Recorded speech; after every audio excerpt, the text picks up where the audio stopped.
des devoirs. Traduction, Charles Lapune, Paris, Garnier, 1933. Repris sur le site de l'UCL. Livry. Résumé des chapitres repris dans Cicéron, de Officiers, par E. Sommet, Hachette, 1877. Cicéron exhorte son fils à faire marcher de front les études latines et grecques, à lire ses discours et les traités de philosophie, pour arriver à une égale facilité dans les deux langues. C'est pour aider son fils à atteindre ce but que Cicéron a composé le traité des devoirs, comme l'ouvrage qui convenait le mieux à l'âge du fils et à l'autorité du père. Il annonce qu'il se conformera sur cette question à l'opinion des stoïciens, et surtout de Panétius, tout en conservant son entière liberté d'appréciation.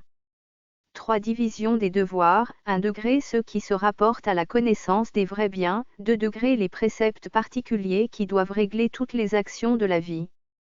Autre division, 1 degré le devoir parfait, rectum, en grec katéen rivma, 2 degrés le devoir moyen, medium, en grec ké degré kan. De là, selon Panétius, 3 parties, qui en contiennent réellement 5, l'honnête, mais sous un double aspect, l'utile, sous un aspect également double, enfin la comparaison de l'utile et de l'honnête. 4 examens rapides de ce que l'on appelle honnête. Les animaux ont un instinct naturel de conservation, et un soin particulier de leur progéniture. L'homme, outre ses qualités naturelles, secondées et développées, par la raison, a une curiosité qui le porte à la recherche de la vérité. Il a de plus encore un amour de la prééminence qui, dans un homme bien élevé, fait naître la grandeur d'âme et le mépris des choses humaines. 4 sources de l'honnête, la prudence ou sagesse, la justice, la force, la tempérance. À la première appartiennent particulièrement la recherche et la découverte de la vérité, aux 3 autres, l'acquisition et la conservation des choses nécessaires à la vie, des biens, des honneurs, des dignités, du pouvoir. 6 La prudence ou sagesse est ce qui touche le plus intimement à la nature humaine. Le désir de connaître est un penchant naturel, mais il y a 2 excès à éviter, l'un, de croire comme vrai ce qui ne l'est pas, et d'y donner un assentiment irréfléchi, l'autre, de consacrer trop de temps et d'études à des questions obscures, difficiles et inutiles. 7 La justice, sur laquelle repose tout l'ordre social, se divise en 2 branches, la justice proprement dite, et la bienfaisance. La première loi de la justice est de ne nuire à personne, à moins d'y être provoqué, la seconde est d'user comme d'un bien commun de ce qui est à tous, comme d'un bien propre de ce qui est à nous. C'est la bonne foi qui est unième fondement de la justice. L'injustice est de 2 sortes, celle que l'on fait, et celle qu'on laisse faire, quand on pourrait l'empêcher. La cupidité est la principale source de l'injustice. 8 On aime les richesses, soit pour satisfaire aux besoins de la vie et pour se procurer des jouissances, soit, comme un moyen d'arriver au commandement, aux honneurs, à la gloire. Allusion à l'ambition de César. 9 Plusieurs causes des injustices que l'on commet, en négligeant de défendre autrui, et en négligeant ses devoirs, on craint les inimitiés, le travail, la dépense. L'amour des études personnelles, le soin d'intérêts particuliers. D'ailleurs, l'équité se fait facilement reconnaître, et le doute c'est la marque fit l'injustice. Il y a des circonstances où les choses qui paraissent le plus dignes d'un homme juste prennent un caractère tout opposé. Remontez alors aux principes qui sont le fondement de la justice, d'abord ne nuire à personne, ensuite agir en vue de l'intérêt commun. Ainsi on ne doit pas accomplir une promesse dont la réalisation serait funeste à ceux qui l'ont reçue, ni un engagement qui nous est plus préjudiciable qu'avantageux à celui envers lequel nous l'avons pris. Il en est de même des promesses arrachées par crainte ou par surprise. Évitez aussi comme une injustice un raffinement de l'égalité, une extrême justice. Trait de Cléomène de Lacédémonée et de Q. Fabius Labéon. 11 Devoirs à remplir envers ceux de qui on a reçu une injure. La punition et la vengeance ont leurs bornes. Respecter les droits de la guerre, n'entreprendre la guerre que pour avoir la paix. Après la victoire, épargner ceux qui n'ont été ni cruels ni barbares. Moins. Conduite des Romains envers les Éques et les Volsques, envers Carthage et Numanthe. Accueillir ceux qui déposent les armes. Droit facial. Opinion de Catone à l'égard du serment militaire, ses lettres à Popilieu et à Catone son fils. 12 règles que l'on doit suivre dans les guerres. Les unes ont pour but la suprématie, elles doivent être faites avec moins d'acharnement que les autres, qui ont pour but la conservation de l'existence. Exemple de Pyrrhus et d'Hannibal. 13 Les promesses faites individuellement par des citoyens à l'ennemi doivent être observées avec bonne foi. Conduite de Régulus, d'un autre Romain après la bataille de Cannes, de Fabricius à l'égard du transfuge de Pyrrhus. Enfin, il faut éviter l'injustice envers les esclaves. Or l'injustice se commet par la fraude ou par la ruse, mais la fraude est plus odieuse. 14 Vient ensuite la bienfaisance. La pratique de cette vertu exige beaucoup de précautions. D'abord, elle ne doit nuire ni à ceux envers lesquels on veut paraître bienfaisant ni aux autres. Allusion à Sylla et à César. En second lieu, nos largesses ne doivent pas être plus grandes que notre fortune. 15 Il y a deux espèces de libéralité, l'une qui consiste à donner, l'autre à rendre. Il dépend de nous de donner ou de ne pas donner, mais il n'est pas permis à l'honnête homme de ne pas rendre, quand il peut le faire sans injustice, les bienfaits qu'il a reçus. Cependant beaucoup font du bien sans discernement. De tels bienfaits ne doivent pas être regardés comme aussi grands que ceux qui sont accordés avec réflexion et avec choix. Obligez d'abord celui qui a le plus de besoin de nos services. 16 Le meilleur moyen de maintenir la société des hommes entre eux est d'accorder à celui qui nous tient de plus près la plus grande part dans notre bienveillance. Or ce lien de cette association, c'est la raison et la parole. Cette première société exige qu'on laisse en commun tout ce que la nature a créé pour le commun usage des hommes. Il faut donc emprunter et apporter tour à la communauté. 17 Plusieurs degrés dans cette grande association du genre humain. La communauté d'origine, de nation et de langage, le lien plus intime de la cité, un lien plus resserré encore, celui qui unit les parents entre eux. Mais nulle société n'est plus belle et plus solide que l'union des gens de bien qui ont le même caractère. Enfin, la société la plus respectable, la première de toutes, c'est la patrie, dans l'amour de laquelle viennent se confondre toutes les autres affections. Classification des objets ou des personnes auxquelles nous devons notre amour. 18 Examiner les besoins de chacun, et ce que chacun peut ou ne peut pas obtenir sans nous. Il y a de bons offices qui sont dus plutôt aux uns qu'aux autres, on doit aider plutôt son voisin que son frère ou son ami à faire sa récoltée, mais on doit défendre son parent ou son ami dans un procès, plutôt qu'un voisin. Il ne suffit pas d'avoir tous ces préceptes, il faut les mettre en pratique. Parmi les 4 principes généraux dont émanent l'honnêteté et le devoir, brille au premier rang cette grandeur d'âme qui fait les actions héroïques. Allusion aux grandes victoires des Grecs et à la magnanimité des plus illustres Romains. 19 Cette élévation d'âme devient coupable, si elle est injuste ou égoïste. Sans la justice rien d'honnête. Malheureusement les hommes d'un grand caractère veulent être les premiers dans l'État. Or il est difficile de conserver avec l'ambition l'esprit d'équité. De là les largesses et les intrigues des ambitieux. On appellera donc courageux non pas ceux qui commettent l'injustice, mais ceux qui la repoussent. Une âme forte se reconnaît à 2 traits principaux: le mépris des choses extérieures et le désir des notions grandes, mais utiles avant tout. Se défendre de la soif de l'or, qui dénote une âme étroite et petite. Se tenir en garde contre la passion de la gloire. Ne pas désirer les commandements, ou plutôt, selon les circonstances, les refuser ou s'en démettre. L'âme doit être libre de ce qui peut la troubler, pour conserver ce calme et cette sécurité qu'on trouve dans l'éloignement des affaires, et qui sont recherchés par les vrais philosophes. Peut-être les ambitieux et ceux qui aiment avant tout la retraite sont-ils également excusables. Quant à ceux qui se vantent de mépriser ce que les autres admirent, ils sont plus dignes de blâme que d'éloge. Ils paraissent craindre les fatigues, les ennuis, les mauvais succès. Ceux qui ont reçu de la nature un talent propre aux affaires doivent prendre part à l'administration de l'État. D'un autre côté, celui qui entre dans les charges publiques doit d'abord considérer combien elles sont honorables, puis se demander s'il aura le talent de les bien remplir. En un mot, en toutes sortes d'affaires, il faut, avant d'entreprendre, préparer soigneusement les moyens de succès. XXI c'est à tort que l'on met les services militaires bien au-dessus des fonctions civiles. L'histoire grecque et l'histoire romaine prouvent que les services civils sont beaucoup plus grands et plus glorieux. Exemple à l'appui de cette opinion. L'auteur fait son propre éloge. Suite des développements de la même idée. Il faut attacher plus de prix à l'e-sagesse qui décide qu'à la force qui combat. Si la guerre doit se faire, qu'elle se fasse uniquement en vue de la paix.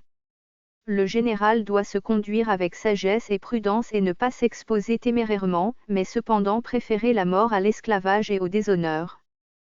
Si l'on est contraint de détruire les villes, ne pas le faire légèrement ni avec cruauté. Suivre dans l'une et l'autre fortune les règles de l'honneur et de l'équité. Ne pas s'exposer avec témérité, mais exposer plus hardiment sa sûreté que celle de l'État, et combattre avec plus de résolution, pour l'honneur et pour la gloire que pour tout autre intérêt. Exemple de Gallicratida, de Cléombrote, de Fabius Cunctator. XXV Ceux qui aspirent à diriger les affaires doivent observer deux préceptes de Platon, se dévouer entièrement à l'intérêt de leurs concitoyens, et embrasser dans leur sollicitude tout le corps politique, afin de ne pas consacrer leurs soins à une seule partie sous préjudice des autres. Ne pas écouter ceux qui croient qu'il faut poursuivre ses ennemis d'une haine vigoureuse, et que c'est le propre d'une âme forte et virile. Au châtiment et à la réprimande ne pas ajouter l'outrage. Savoir proportionner les peines aux fautes. Que les magistrats ressemblent aux lois, qui punissent, non parce qu'elles sont irritées, mais parce qu'elles sont justes. XXVI Dans la prospérité il faut éviter l'orgueil, le dédain et la fierté. Rien n'est plus beau qu'un caractère égal. C'est au comble de la prospérité qu'il est le plus nécessaire de prendre conseil de ses amis et de fermer l'oreille aux flatteurs. D'un autre côté, même dans une vie inactive, dans une condition privée, on peut montrer de la grandeur d'âme. Certains hommes ont partagé avec leurs amis et avec la République la fortune qu'ils avaient noblement acquise. Cela tienne le milieu entre les philosophes et les hommes d'État. Tocqueville reste la quatrième source de l'honnêteté, qui comprend le respect de soi-même et des autres, la tempérance et la modestie, c'est la bienséance. Tout Pierrepont, on ne peut la séparer de l'honnête, car tout ce qui est honnête est bienséant, et tout ce qui est bienséant est honnête. De même toute action juste, toute action virile est honnête. Deux branches de la bienséance, l'une qui est générale, et qui consiste dans l'honnêteté en général, l'autre qui est subordonnée à chaque partie de l'honnêteté. Tocqueville Nous devons tous avoir un certain respect pour nos semblables. La loi de la bienséance consiste à observer à leur égard la justice, qui défend de leur nuire, et le respect, qui défend de les choquer. Le premier devoir que nous impose cette loi, c'est de suivre pour guide la nature, qui ne nous trompe jamais. Il faut régler les mouvements de l'âme aussi bien que ceux du corps. Or, l'âme a deux principes, l'appétit et la raison. Nous ne devons rien faire dont nous ne puissions donner une raison plausible, c'est là comme le sommaire des devoirs. Il faut donc que les appétits obéissent à un raison. Les jeux et les amusements ne sont pas interdits, mais il faut en user comme du sommeil et des autres délassements, après les affaires sérieuses, et il faut y mettre une certaine mesure. Deux manières de plaisanter, l'une grossière et blessante, l'autre délicate et polie, il est facile de les distinguer. XXX Dans toute question sur le devoir, ne jamais oublier la supériorité de l'homme sur les animaux. Les bêtes ne sentent que le plaisir, l'homme se nourrit de connaissances. Lorsqu'il est trop enclin au plaisir, il cache son penchant par pudeur, preuve que les plaisirs ne sont pas dignes de lui. La nourriture et le soin du corps doivent avoir pour but la santé et la force, non la volupté. La nature nous a donné deux caractères, l'un général, qui résulte de la part que nous avons tous à la raison, l'autre personnel et particulier à chacun de nous. Grande diversité dans les esprits comme dans le corps. Exemple grec et romain. XXXI Chacun de nous doit suivre ses inclinations, non les mauvaises, mais pourtant les siennes, c'est le moyen de conserver la bienséance. Ne rien faire contre la loi générale de la nature. Mener une vie toujours égale. La différence des caractères va si loin, qu'il y a des situations où un homme doit se donner la mort, tandis qu'un autre ne le doit pas. Exemple de Caton, d'Ulysse et d'Ajax. Il faut connaître son naturel, et ne pas être au-dessous des comédiens, qui choisissent les rôles les mieux appropriés à leur talent. Qui à ces deux caractères s'enjoignent deux autres, l'un, qui nous est imposé par le hasard et par les conjonctures, l'autre, que chacun prend librement et par choix. Déterminer avant tout ce que nous voulons être, et quel genre de vie nous voulons embrasser. C'est une question très difficile. Exemple de l'Hercule de Prodicus. Le plus souvent nous nous laissons aller aux habitudes et aux mœurs de nos parents.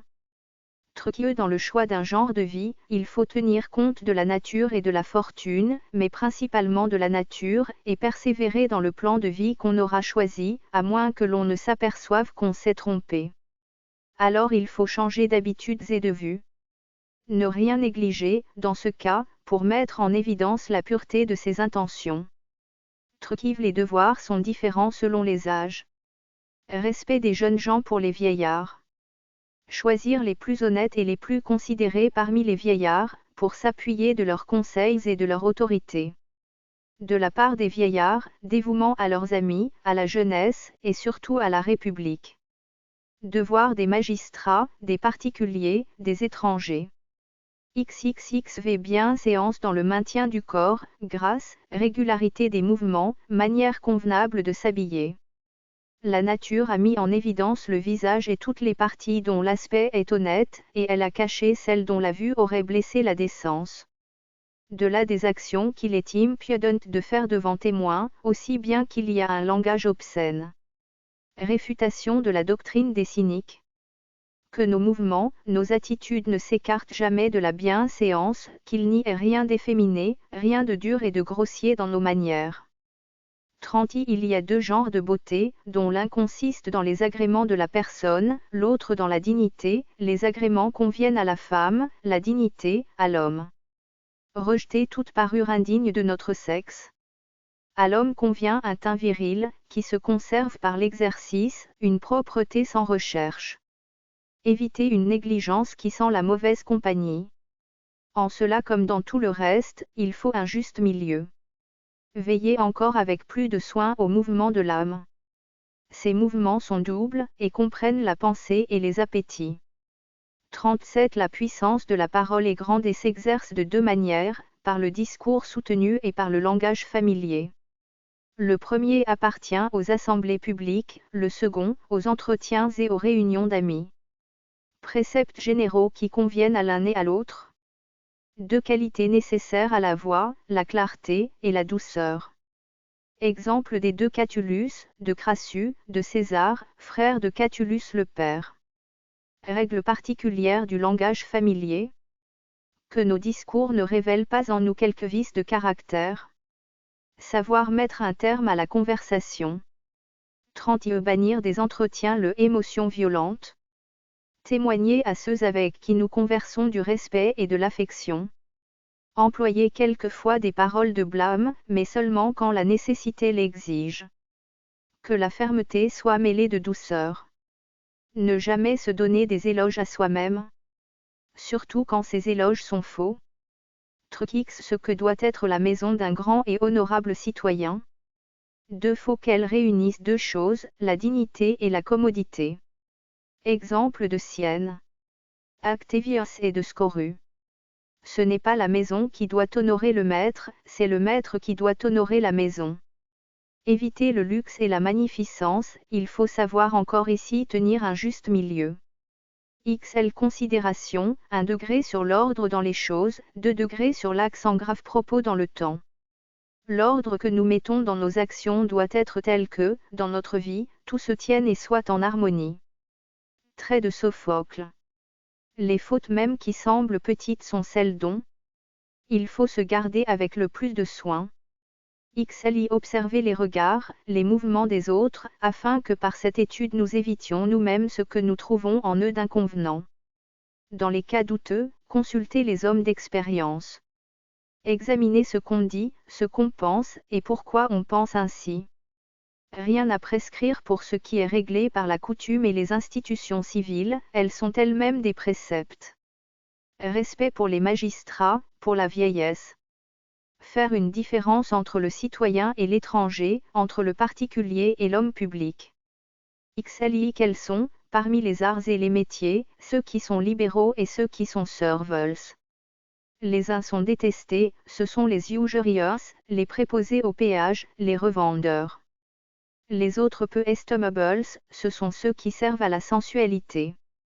Les professions qui exigent le plus de savoir sont la médecine, l'architecture, l'enseignement des arts libéraux. Qualité que doit avoir le commerçant. Éloge de l'agriculture.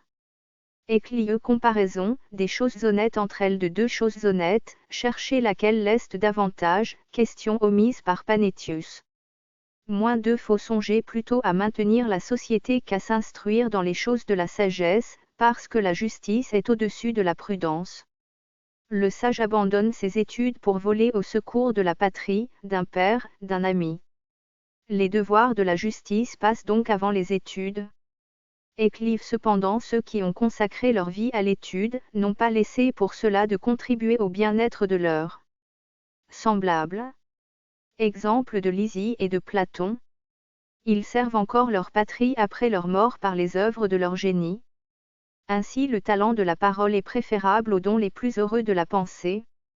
XLV le bien de la société doit-il prévaloir toujours sur les droits de la modération et de la pudeur? Non. Un sage, pour sauver sa patrie, ne se livrerait pas à des actions flétrissantes, la patrie même ne le voudrait pas. Livre 2. Résumé des chapitres repris dans Cicéron, de Officiis, par Sommet, Hachette, 1877. Cicéron va examiner quelles sont les choses utiles, quelles sont les choses nuisibles, et, entre plusieurs choses utiles, laquelle est plus utile qu'une autre ou la plus utile de toutes. Mais, auparavant, il dira un mot de son dessein et de la pensée qu'il a inspirée. Tant que la République a été bien gouvernée, tous ses soins ont été pour elle, quand il l'a vue soumise au despotisme d'un seul, comme son esprit ne pouvait rester oisif, il s'est adonné à la philosophie. 2 Éloge de la sagesse. Soit que l'on cherche un amusement et une distraction pour esprit, soit que l'on attache du prix à la constance et à la vertu, c'est dans la sagesse qu'on trouvera les moyens de bien vivre et les règles qui enseignent la vertu. Réfutation d'une objection faite par des hommes pleins de savoir, est-ce être conséquent avec soi-même que d'enseigner qu'il n'y a rien de certain, et de se proposer cependant des questions à résoudre. 3 Il ne faut pas séparer l'utile de l'honnête. Parmi les objets qui contribuent au soutien de la vie, il y en a d'inanimés et d'animés. Ces derniers se divisent en 2 classes, les êtres privés de raison et les êtres raisonnables. Les êtres raisonnables se subdivisent en 2 branches, les dieux et les hommes. On ne peut supposer que les dieux nous nuisent, c'est donc l'homme qui fait le plus de mal à l'homme. La plupart des choses inanimées sont l'ouvrage de l'homme. 4 Si les hommes n'étaient pas réunis en commun, nous n'aurions ni maison, ni aqueduc, ni canaux, etc. À quoi nous serviraient les animaux, si nous ne les avions domptés? Comment pourrions-nous soutenir et embellir notre vie sans l'invention des arts? Construction des villes, lois, coutumes, tout cela est l'ouvrage des hommes réunis en société. Les grands généraux, les grands politiques n'ont rien fait sans la coopération d'autres hommes. Mais l'homme est aussi pour ses semblables la cause la plus active des maux les plus affreux. Le propre de la vertu est donc de gagner la bienveillance des hommes et de s'en faire des auxiliaires dévoués. Or, disposer des volontés humaines et les intéresser à notre agrandissement et à notre bonheur, c'est l'œuvre de la sagesse. 6 Réflexions sur l'influence et sur les coups soudains de la fortune.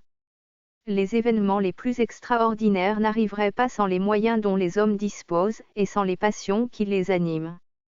Comment donc pourrons-nous mériter l'attachement des hommes et les mettre dans nos intérêts? Les hommes sont conduits en tout par la bienveillance, l'estime, la confiance, la crainte, par l'espérance ou par l'attrait de la récompense. 7 De tous les moyens de fonder sa grandeur, il n'en est pas de meilleur que de se faire aimer, de plus mauvais que de se faire craindre. La crainte est une mauvaise garantie de durée, la bienveillance est fidèle à jamais. Exemple de Denis l'Ancien, d'Alexandre de Fer, de Phalarie, de Démétrius et des Lacédémoniens. 8 exemples de Rome, domination de Sylla et de César, humiliation de Marseille. Malheur de Rome, que les citoyens ne doivent qu'à l'envie d'avoir voulu inspirer la crainte plutôt que l'attachement et la reconnaissance. Il en est des particuliers comme des États. Il faut donc avoir des amis sûrs et fidèles. 9 de la gloire. Elle se forme de 3 éléments, l'amour du peuple, sa confiance, l'admiration qui le porte à nous croire dignes des honneurs. Le meilleur moyen de gagner l'amour du peuple, ce sont les bienfaits et la volonté de faire le bien, lors même qu'on n'en aurait pas le pouvoir. Nous pouvons obtenir la confiance, si l'on reconnaît en nous la réunion de la prudence et de la justice. C'est la justice qui est la plus efficace. Le troisième moyen est l'admiration publique. Quels sont ceux qui attirent l'admiration, et ceux que l'on dédaigne? 11 C'est la justice qui excite chez la multitude les plus vifs transports. Or, nul ne peut être juste, s'il craint la mort, la douleur et l'indigence, ou s'il préfère à l'équité le contraire de ces choses. La justice est nécessaire à tous, même à celui qui vit seul à la campagne, à plus forte raison à ceux qui sont dans le commerce. Elle existe même chez les brigands et les pirates. Exemple de Bardilie et de Viriate. 12 Motif de la création des rois et de l'institution des lois. Nécessité de pratiquer la justice. Distinguer la gloire véritable et la fausse gloire. Exemple de Tiberius Gracchus et de ses fils. 13 Nous devons paraître tels que nous sommes. Le premier titre d'un jeune homme à la gloire, c'est de se distinguer dans la carrière des armes. La première qualité qui recommande un jeune homme, c'est la modestie jointe à la piété filiale et l'affection pour ses proches. S'attacher aux hommes illustres, sage et dévoué à la République. Exemple de Perutilius et de L. Crassus. 14 L'éloquence est aussi un moyen efficace pour parvenir à la gloire. Une grande admiration est assurée à celui qui parle avec abondance et avec sagesse. Or, c'est dans les jugements que la parole obtient les plus beaux triomphes, elle s'y exerce de 2 manières, dans l'accusation et dans la défense. La défense est plus louable. L'accusation a aussi été souvent approuvée. Exemple de Crassus, d'Antonius et de Sulpicius. Il ne faut pas accuser souvent, dans quelles circonstances on doit le faire. Ne jamais intenter à un innocent une accusation capitale. Ne pas toujours se faire un scrupule de défendre un coupable, pourvu que ce ne soit pas un impie et un scélérat. Cicéron cite son propre exemple.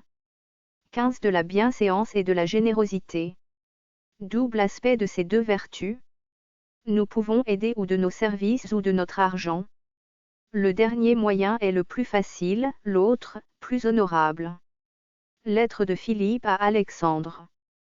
Beaucoup de patrimoine ont été dissipés en largesse irréfléchie. Il ne faut ni fermer sa bourse, ni la tenir ouverte à tous, mais savoir garder une certaine mesure. 16 Deux espèces de gens qui donnent, le prodigue et le libéral, définition de l'un et de l'autre. Pensée de Théophraste et d'Aristote à ce sujet. Les profusions excessives ne soulageant personne, n'augmentent la dignité de personne. Dépenses honorables de la part des édiles de Rome. Plusieurs exemples de magnificence en ce genre. 17 Éviter le soupçon d'avarice. Exemple de Mamercus, d'Orestes et de Seius, de Milon, de Cicéron lui-même. Critique des théâtres, des portiques, des temples nouveaux. Ces dépenses doivent être proportionnées à la fortune et limitées par la modération. 18 Maître du discernement dans ses largesses. La bienfaisance doit pencher de préférence vers le malheureux, à moins qu'il n'ait mérité son sort. Il est des actes généreux qui profitent même à la République, comme de racheter des captifs, d'enrichir des familles pauvres. D'un autre côté, ne pas exiger avec dureté ce qui nous est dû. 2 Faut savoir être équitable, se relâcher quelquefois de son droit et fuir les procès, sans abandonner le soin de sa fortune. Éloge de l'hospitalité. Exemple de Timon. 19 Les services qui coûtent un travail personnel ont pour objet ou l'État ou les particuliers. La connaissance et l'interprétation du droit civil étaient autrefois très importantes, c'était le partage des chefs de la cité. Vient en second lieu l'éloquence, à laquelle les anciens Romains donnaient le premier rang parmi les arts de la paix. Décadence de l'éloquence. On peut rendre encore service en sollicitant pour les autres, en les recommandant aux magistrats, en leur procurant des conseils ou des défenseurs. Cependant, il ne faut pas offenser les uns pour obliger les autres. XX Quand on oblige, on a tort de préférer le crédit de l'homme riche et puissant à la cause de l'honnête homme pauvre. Différence entre les résultats d'un service rendu à un riche et d'un service rendu à un pauvre. Un bienfait est mieux placé chez l'honnête homme que chez le riche. Parole de Thémistocle. Ne rien prétendre contre l'équité et injustice. XXI bienfait qui se rapporte à l'État et aux citoyens en général. Il n'exclut pas les services rendus aux particuliers, à condition toutefois que la République en retire de l'avantage ou n'en soit pas lésée. Exemple de C. Gracchus et de M. Octavius. Mot de Philippe au sujet de la loi agraire. Éviter les impôts. Entretenir dans l'État l'abondance des choses nécessaires à la vie. Écarter de soi, dans la gestion des affaires publiques, le soupçon d'avarice.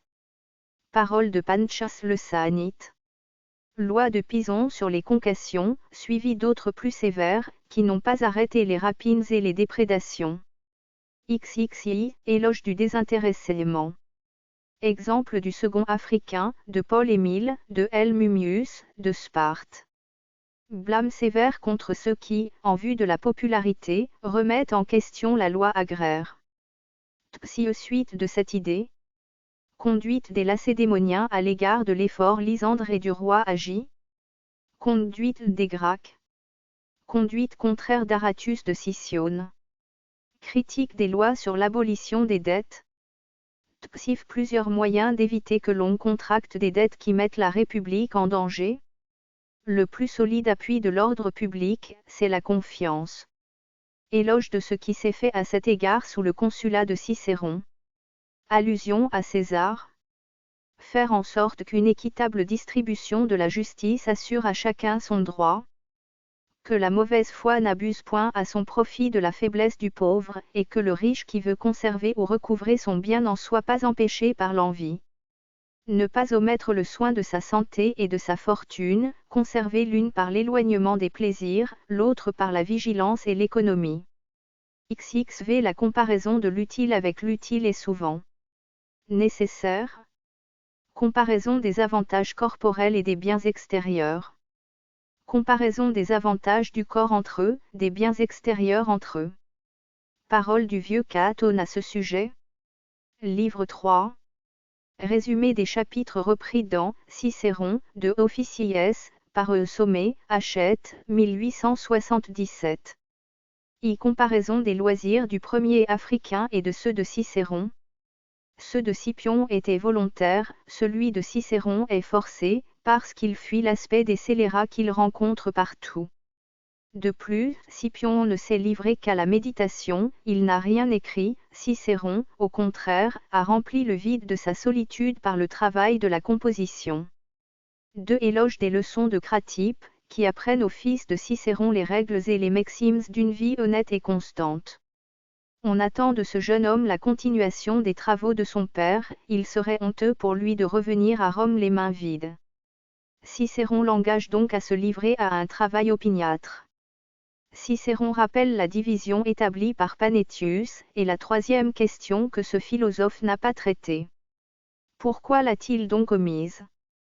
3. Il est hors de doute que l'utile ne doit jamais entrer en concurrence avec l'honnête. C'est l'avis de Socrate et des Stoïciens. Discussion de leur opinion. Si les hommes ne peuvent atteindre à la perfection de la sagesse, et par conséquent à la perfection de l'honnête, ils peuvent du moins en approcher. De là ce que les stoïciens appellent devoir. 4. Il y a donc comme une honnêteté de second ordre qui n'appartient pas exclusivement aux sages, mais qui leur est commune avec le genre humain. Exemple de Décius, des deux Scipions, de Fabricius, d'Aristide, de Caton et de Lélius, qui ne furent pas complètement sages. Les 7 sages eux-mêmes ne le furent pas. Lorsque de deux choses l'une semble utile et l'autre honnête, c'est la plus honteuse faiblesse, non seulement de préférer la première, mais encore d'hésiter sur le choix. C'est la doctrine des stoïciens que Cicéron suit de préférence. V. Le tort que l'on fait à autrui, les avantages que l'on se procure à son préjudice, sont plus contraires à la nature que la mort, que la pauvreté, etc. De tels actes détruisent l'ordre social. La nature même ne nous donne pas ce droit. Les lois, de leur côté, ne veulent que le maintien du pacte social. La raison naturelle, qui est la loi divine et humaine, l'exige encore davantage. Erreur de ceux qui croient le contraire. Ou qui pensent que les maux du corps sont bien plus à éviter que l'injustice. 6. Nous devons tout n'avoir qu'un seul but, c'est que l'intérêt particulier se confonde avec l'intérêt général. La nature veut que tous les intérêts soient communs. Erreur de ceux qui croient qu'il n'existe aucune relation de droit entre eux et leurs concitoyens ou les étrangers. Objection, le sage sur le point de mourir de faim pourra-t-il ravir un peu de nourriture à un autre homme? Peut-on dépouiller même un tyran pour ne pas mourir de froid? Réfutation. 7. Cicéron suppose que ce sont là des matières que Panétius aurait traitées. Au sujet des doutes qu'elle pourrait faire naître, méditez les 2 livres précédents, qui fourniront un assez bon nombre de préceptes. Cicéron demande qu'on lui accorde que rien, excepté l'honnêteté, n'est désirable en soi, ou au moins que ce qu'il y a de plus désirable en soi, c'est l'honnêteté. Discussion de la doctrine de Panétius au sujet de l'honnêteté. 8. Déduction de raisonnement qui prouve que l'honnête est le seul bien. Or, ce qui est un bien est certainement utile, donc tout ce qui est honnête est utile. Résultat funeste de l'erreur des hommes sans probité qui saisissent le fantôme de l'utile et le séparent de l'honnête. Il faut repousser ces hommes qui délibèrent s'ils se rangeront du côté où ils voient l'honnête, ou s'ils iront sciemment du côté où est le crime. Un pareil doute est coupable, aussi bien que l'espérance du secret. 9. Histoire de Gigée. Donnez au sage l'anneau de ce roi, il ne se croira pas plus libre de faire mal que s'il ne l'avait point. Objection de quelques philosophes au sujet de la véracité de ce récit. Discussion et réfutation. X. Souvent l'apparence de l'utile nous met dans une grande perplexité, comme lorsqu'il s'agit de savoir si la chose qui semble utile se peut faire sans honte. Conduite de Brutus à l'égard de Tarquin-Collatin, de Ramulus à l'égard de son frère. Dans la vie on a le droit de chercher ce qui peut être utile, mais non de l'enlever à autrui. Rien de ce qui paraît utile ne doit en aucun cas prévaloir sur l'amitié. Mais l'honnête homme ne sacrifie pas à son ami l'intérêt public, le serment, la probité. Trait de Damon et de Pitius. 11. En politique surtout, l'apparence de l'utilité fait commettre bien des fautes. Conduite de Rome à l'égard de Corinthe, des Athéniens à l'égard des Éginettes. Il ne faut pas non plus fermer la ville aux étrangers. Une apparence d'utilité publique est souvent sacrifiée à l'honneur. Exemple des Romains après la bataille de Cannes, des Athéniens qui transportent leurs femmes et leurs enfants à Trézène. Projet de Thémistocle soumis au jugement d'Aristide. 12. Il est des circonstances où l'utile semble en désaccord avec l'honnête. Examinez alors si l'opposition est réelle, ou si les choses peuvent se concilier. Question posée à ce sujet. Dans ces questions, Diogène de Babylone et son disciple Antipater de Tyr sont d'avis opposés. Développement de leurs avis. 13. Suite de cette discussion. Taire les défauts que l'on connaît dans un objet qu'on met en vente est le fait d'un esprit souple, dissimulé, trompeur. 14. Ceux qui ont parlé pour mentir sur un objet à vendre sont bien plus condamnables. Histoire de Caecanius et de Pitius. 15. Bannir entièrement de la vie les faux semblants et la dissimulation. Le dol est réprimé par toutes les lois. Bannir de toutes les transactions toute espèce de mensonge. Conduite de Cusévola. Doctrine d'Hécaton de Rhodes, disciple de Panétius.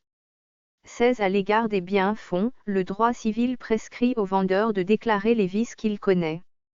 Trait de Tibes. Claudius Centumalu. Sentence de M. Caton à ce sujet. Trait de Marius Gratidianus, Crassus plaide contre lui, Antoine pour lui. 17. Toutes ces manœuvres ne sont pas flétries par l'opinion publique ni réprimées par la loi écrite, mais elles sont interdites par la loi naturelle. Distinction entre le droit civil et le droit des gens. Opinion du grand pontife Scaevola à ce sujet. Il y a aussi dans la vente des esclaves une garantie contre les fraudes des vendeurs. Il suit de tout cela que le vœu de la nature est que personne ne cherche à lever un tribut sur l'ignorance d'autrui. 18. Examinons les actes de ceux qu'on appelle honnêtes gens, actes que le commun des hommes croit peut-être innocents. Faux testament de L. Minucius Basilus. Les hérédités même véritables n'ont rien d'honnête, si elles ont été mendiées par des caresses insidieuses et par les empressements d'une feinte amitié. 19. Si un honnête homme pouvait sans aucune peine se glisser dans le testament des riches, il ne le ferait pas, quand même il saurait que personne n'en soupçonnera jamais rien. En eût il été de même de Crassus. Une affaire n'est ni bonne ni avantageuse, lorsqu'elle est injuste. Conduite de Fimbria à l'égard de M. Lutatius Pintia, dont il était le juge. Donc une action honteuse, quelque secrète qu'elle soit, ne sera jamais honnête, et ce qui n'est pas honnête ne sera jamais utile en dépit de la nature et contre les lois. XX objection, un grand intérêt peut excuser certaines fautes. Conduite de C. Marius lorsqu'il brigua le consulat. Conduite de Marius Gratidianus lorsque les tribuns s'adjoignirent au prêteur pour régler l'affaire des monnaies. Jugement de Cicéron sur ces deux citoyens. XXI2 y en a pour qui la justice et l'honnêteté ne sont rien, pourvu qu'il acquiert du pouvoir. Critique de la conduite de Pompée et de César, du gendre et du beau-père, surtout de celle de César, devenu tyran de sa patrie. XXI aucune chose n'est utile à moins qu'elle ne soit honnête. Vérité prouvée par la conduite de Fabricius dans la guerre de Pyrrhus, à l'égard du médecin de ce roi. Moins. Conduite de L. Philippus au sujet des villes affranchies par Sylla. Conduite de Catone à l'égard des Transpadans, qui réclamaient le droit de cité. Examen du 6e livre d'Hécaton sur les devoirs, et des questions qu'il renferme. Avis opposés de Diogène et d'Antipater. Faut-il toujours exécuter les conventions et les promesses qui ne sont le fait ni de la violence ni du dol? XXV Il ne faut pas non plus accomplir les promesses qui nuiraient à ceux-mêmes à qui on les a faites. Fable de Phaéton, de Thésée, d'Agamémon. Restent deux parties de l'honnêteté, dont l'une se manifeste par la grandeur et la force de l'âme, l'autre par la mesure qu'on apporte dans sa conduite. XXV Ulysse croyait qu'il lui était utile de feindre la folie, examen de sa conduite. Tecvie est l'histoire de Régulus. Examen de sa conduite. Tecvie s'est renversé les lois fondamentales de la nature que de séparer l'utile de l'honnête. On ne peut trouver futile que dans une conduite estimable, bienséante, honnête, c'est là le bien suprême. Objection contre la conduite de Régulus. Six réfutation de ces objections. Toute chose jurée doit être accomplie. XXX conduite des Romains à l'égard de Veturius et de Postumius qui, après les fourches caudines, avaient fait la paix avec les Saanites. Exemple imité par C. Mancinus, qui se livra aux Numantins. Régulus aussi sacrifia tout à l'intérêt de l'État. XXXI suite de l'éloge de Régulus. Conduite du fils de L. Manlius et de Pomponius. Ce Manlius, si généreux à l'égard de son père, fut inflexible pour son fils. Nouvelle réflexion sur la conduite de Régulus, elle est la condamnation des 10 Romains envoyés par Hannibal à Rome, sous la foi du serment, après la bataille de Cannes, pour traiter du rachat des prisonniers. Ce que fit le Sénat dans cette circonstance. Des actions de cette nature ne sont pas utiles, parce qu'elles sont lâches, honteuses, flétrissantes. Quatrième partie de l'honnêteté, qui consiste dans la bienséance, la modération, la modestie, la retenue, la tempérance. Doctrine d'Aristippe, d'Épicure. Réfutation. Critique du système de Caliphon et de Dinomaque, qui associe la volupté avec l'honnêteté. La valeur du livre que Cicéron envoie à son fils dépend de la manière dont il le recevra. Il allait lui-même à Athènes développer ses idées à son fils, mais la patrie l'a rappelé au milieu de son voyage.